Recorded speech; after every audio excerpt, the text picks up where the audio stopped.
Hey everyone, and welcome back to The Explainer. I am so thrilled to guide you through what is, without a doubt, a massive news cycle today. Looking at the headlines for today, July 6th, 2026, there is just this singular, undeniable theme jumping out. We are quite literally looking at a world in transition. From the very top levels of international policy, all the way down to how we treat human aging at a cellular level, the tectonic plates are shifting, and they are shifting fast. So here's our roadmap for the day. We're going to connect the dots across 5 distinct areas. We've got AI and the tech boom, markets, money and mergers, politics and global affairs, science, health and nature, and finally, that incredible World Cup quarterfinal push. Let's get right into it. All right, Section 1, AI and the tech boom, a truly global shift. Okay, let's dive right into this timeline. Because artificial intelligence is fundamentally forcing rapid changes at every single level of society. Just look at this week alone. Over in Geneva, the UN has brought together delegates from 169 countries for their first major multilateral AI governance dialogue. But while the UN is trying to build a global consensus, we are seeing massive unilateral action elsewhere. By July 15th, a new AI companion regulation in China is going to force the shutdown of personalized AI agents like Daobao and Ken. We're talking about an estimated 345 million users losing access to these emotionally engaging AI services almost overnight. That is a staggering societal shift. But AI isn't just making news by existing, it's actually fundamentally rewriting how we secure our digital infrastructure by uncovering some incredibly old secrets. Case in point, Squid Bleed. This is a high-severity memory leak in the Squid web proxy that has just been sitting there, totally undetected, since 1997. It actually took Anthropic's new Claude Mythos AI, running a Project Glasswing security audit, to finally spot it. A 29-year-old vulnerability finally brought to light by an AI. Crazy, right? Meanwhile, the physical applications of this tech are accelerating just as fast, but the rules are getting super fragmented. Take Tesla, who just launched its robo-taxi service in Miami. Now the key distinction here, they launched fully unsupervised from day one. No in-vehicle safety monitor at all. Instead of going the traditional, much slower federal route, with NHTSA pre-approval and phased monitoring, they are operating entirely under Florida state regulations. It is a completely unprecedented approach to rolling out autonomous transit. So the really crucial point here is how this massive macro-level technological surge is crashing right into micro-level everyday reality. The White House is actually finalizing a voluntary AI safety framework with developers this week, even as tech giants like Google choose to delay their Gemini 3.5 Pro to optimize performance against some really fierce competition. But bringing this right to our own backyards, in Nashville, a proposed AI data center is facing fierce pushback. Why? Because it's slated to be built right next to the Nashville Zoo. It's almost poetic, right? It perfectly captures the friction of this era, the limitless demand for cloud computing colliding head-on with local conservation and actual land use reality. Moving smoothly along to Section 2, markets, money, and mergers, and we are breaking some major records today. Because that exact same technological boom we were just talking about, it is acting as pure rocket fuel for the broader economy. 53,056. That is the new record-setting close for the Dow. U.S. equities are rallying hard right now, and the engine behind it all is absolutely semiconductors. Companies like AMD surged nearly 7%, and Broadcom jumped up after extending its massive partnership with Apple all the way out to 2031. The market is betting heavily on the infrastructure that's going to power the future. Now, what's really interesting about this next number is the sheer scale, $29 billion. That is the target raise for SK Hynix's upcoming U.S. stock listing. If they pull this off, this won't just be big. It's going to be the largest ever foreign company debut in U.S. exchange history, period. And why are they doing it?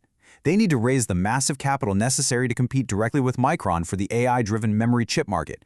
It's an absolute arms race. Now, looking out at the broader economic picture, the data is actually holding remarkably steady. The ISM Services PMI hit 54.0 for June, which is right in line with expectations. And notably, the employment index jumped up to 51.2. That's its first expansion since back in February, which is a great sign. However, everyday consumers are still feeling the squeeze elsewhere. The 30-year fixed mortgage rate has edged up again to 6.64%. Fed policymakers have released some hawkish projections, and those fears of future rate hikes are keeping borrowing costs painfully high right as we enter the summer home buying season. Oh, and really quickly before we leave the business world, we absolutely have to mention the colossal consolidation happening in media. The Paramount-Warner Bros. Discovery merger is officially undergoing regulatory review, and they're targeting a Q3 2026 close at $31 a share. If regulators actually approve this thing, it's going to create the single largest entertainment conglomerate in U.S. history. All right, Section 3, Politics and Global Affairs, the crucial deadlines. Laying out the facts domestically, Washington is dealing with a pretty significant legislative bottleneck right now. The bipartisan 21st Century Road to Housing Act is facing a strict July 10 deadline to automatically become law. Currently, President Trump is withholding his signature, demanding that Congress first pass the Save America Act, which is a voter ID bill. Meanwhile, in a very unique piece of financial staging, the president officially rang the opening bells for both the NYSE and NASDAQ directly from the Oval Office, using that exact moment to launch what are being called Trump accounts, equity investment vehicles specifically designed for children. And shifting to the legal sphere, a highly anticipated multi-day preliminary hearing has begun for the suspect accused in the killing of conservative commentator Charlie Kirk, where prosecutors are expected to preview their evidence. Internationally, we're seeing two vastly different nations facing their own existential crossroads. Over in Iran, the state funeral for Supreme Leader Ayatollah Ali Khamenei has just concluded. This leaves new leadership having to make an immediate, pivotal decision on whether or not they're going to continue indirect nuclear negotiations with the U.S. over in Qatar. Meanwhile, looking closer to home in our own hemisphere, Cuba is dealing with a severe internal collapse. Their vital tourism industry is effectively emptying out as a massive energy crisis drives rolling blackouts. This is dealing a devastating blow to their primary source of hard currency.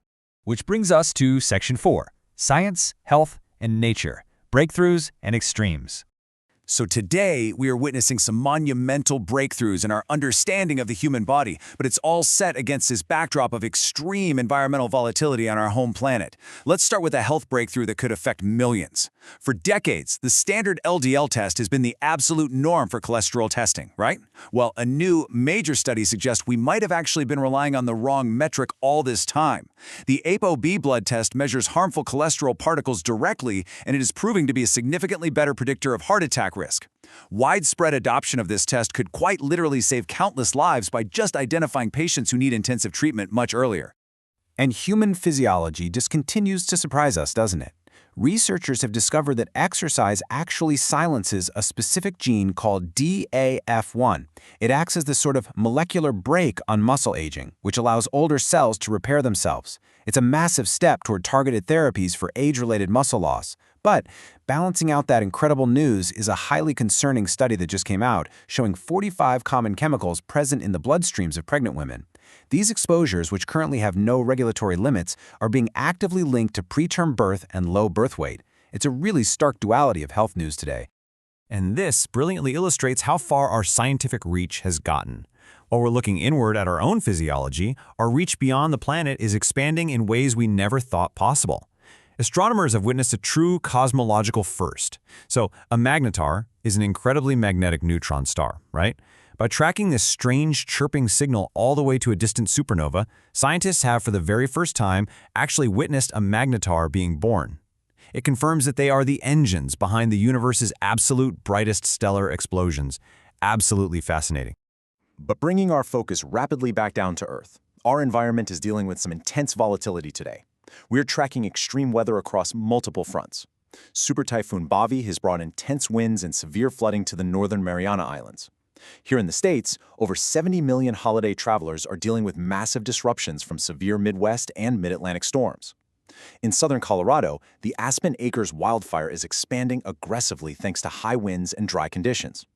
And blanketing the central and eastern U.S. right now is a persistent heat dome, driving dangerous heat indices all the way up to 115 degrees.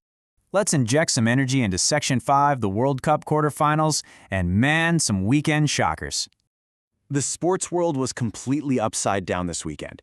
England survives an absolute thriller at the Azteca against Mexico. Despite a red card forcing them to play a man down for 35 minutes, Jude Bellingham scored twice in a 90-second window, pushing the three lines through 3-2. But the real earth-shatterer? Norway stunned the 5-time champions Brazil. Erling Haaland scored twice in the final 11 minutes to eliminate the Brazilians and send Norway to their first-ever quarterfinals. Just absolutely historic stuff.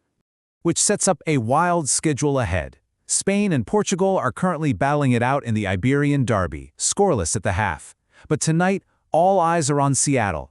The U.S. matches up against Belgium at 8 p.m. Eastern, and there is massive drama off the pitch here. The Belgian Federation has filed a formal protest against FIFA's decision to reinstate the U.S.'s Folarin Balogun after his red card, and UEFA is publicly backing Belgium, calling the ruling completely unjustifiable. It is going to be incredibly tense tonight. Then tomorrow, we've got Argentina facing Egypt and Switzerland taking on Colombia. So what does this all mean when we put it together? We have covered a staggering amount of ground today. We are expanding our digital footprint at lightning speed, building massive data centers, deploying fully unsupervised robotaxis on city streets, and literally rewriting the rules of human aging. But, as those 115-degree heat indices in super typhoons demonstrate, our physical world is under immense strain. So the core question we really have to ask ourselves leaving today's explainer is this. As we build out this future, how will our fragile, localized infrastructure survive the escalating pressures of an unprecedented global climate, even as our technology reaches for the stars? Something has to give. Thanks so much for joining me to connect the dots today, and I'll catch you on the next explainer.